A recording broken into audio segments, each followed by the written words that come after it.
Bu şəkildə rasyon hesablanarkən A və B bakları yox, yəni ümumi bir sulama suyunun həcmi nəzərdə tutularaq hesablanır. Yəni öncə 2 bak bir yerdə hesablanır. Məsələn 1 ton A bakı və yaxud 1 ton B bakı olaraq 2 ton gübrə hazırlanacaq.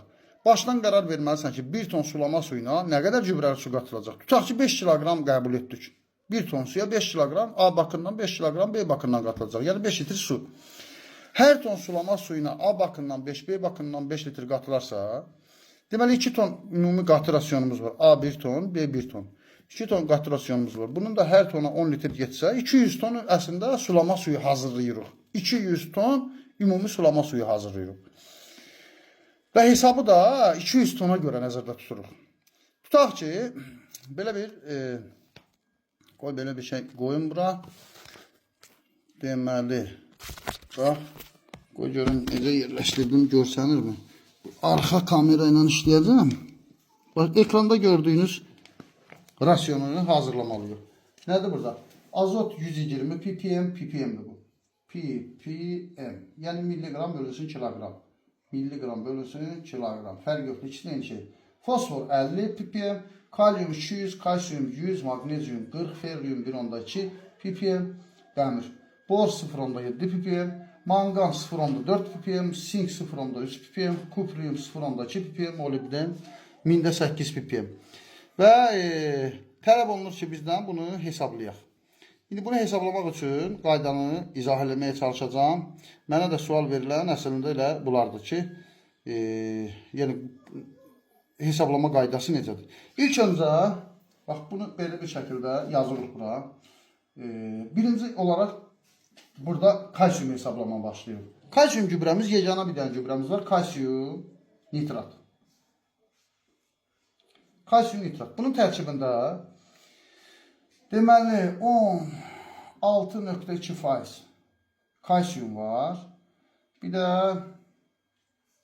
15.5% də azot var. Kalsiyumu hesablayırıq. Bizə lazımdır 100 ppm. Əgər ppm əlimizdədirsə, buradan belə bir şey bölürəm.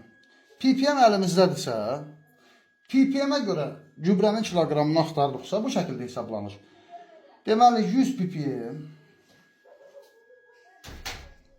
100 ppm vurulsun 200 tona, çünki biz 200 ton üçün hesablayırıq. Bu gübrə 200 ton üçün hesablanır. Və bölürəm, təsir edici hansı maddən hesablayır? 100 ppm kalsiyum deməkdir. Kalsiyumu hesablayırıq. Onun təsir edici maddəsinin faizinə. Bölürəm 0.162-yə. Bu da bərabərdir 123 kiloqram 500. Buradan biz 100 ppm əldə elədik. 100 ppm. Kalsiyum söhbəti bağlandı. Buna bir dənə plus qoyduq. İndi 123 kiloqram yarım kalsiyum nitratdan biz eyni zamanda 15.5% azot. Eyni zamanda da 15.5% azot əldə eləmişik. Yəni buradan nə qədər, neçə ppm azot əldə eləmişik? Onu axtarırıq. 123.500 qram deməli 123.5 qramı vururuq təsir edici maddəyə 15.5'ə vururam 0.155'ə tapıram saf azotu. Yəni 123 kiloqram.5'in 123 kiloqram kalsiyum nitratın tərkibində saf nə qədər azot var? Onu tapıram. Tapdım. Bunu da bölürəm 200 tona. Bu da bərabər olur. Hesablamışam. Bir dəqiqə qoy baxın. Bərabər olur 95 ppm. 95 ppm. Azot 95 ppm. Deməli bizim buradan tək kalsiyum nitratı verdik, 95 ppm azot əldə elədik, 100 ppm kalsiyum. 120 ppm bizə azot lazım olduğu üçün hələ burada 25 ppm'imiz minus varımızdır. 25 ppm'də tapmalıyıq. İndi keçirik ikinci gübrəni hesablamağa. İkinci gübrə fosforu seçirik. Çünki fosfor gübrəmizdə təkdir. Monokalyum fosfat. O baxımdan Birinci təkləri alternativ, məsələn, kalium hesablamaq istəsək, kalium nitratımız var, kalium sulfatımız var, maqnezium hesablamaq istəsək, maqnezium nitrat, maqnezium sulfatımız var. Amma elə gübrələrimiz var ki, onun alternativləri az olduğu üçün və yaxud da olmadığı üçün birinci olaraq qurtarmalıyıq.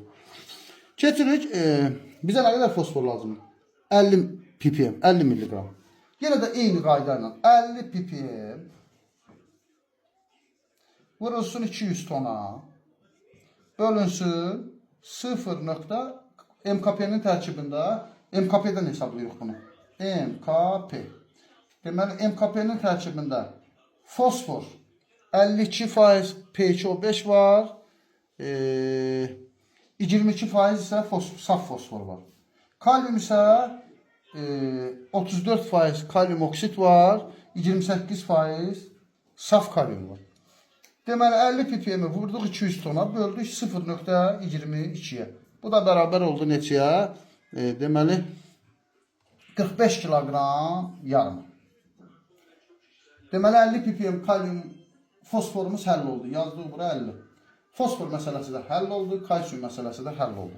İndi bizim 45 kilogram MKP-dən eyni zamanda kalium da əldə eləmişik. 28% kaliumdur. Bunu da hesablamaq üçün yenə əvvəlki qayda ilə 45.500-ü vururam təsir edici maddəyə 0.28-ə. Tapıram saf kalium nə qədərdir MKP-nin içində? 45 kilonun içində. Bunu da bölürəm 200 tona. Bu da bərabər olur. Neçədir? 63 ppm. 63 ppm. Yazıram 63 ppm.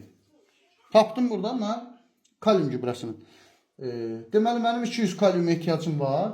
Bunun 63'ü MKP'den geldi.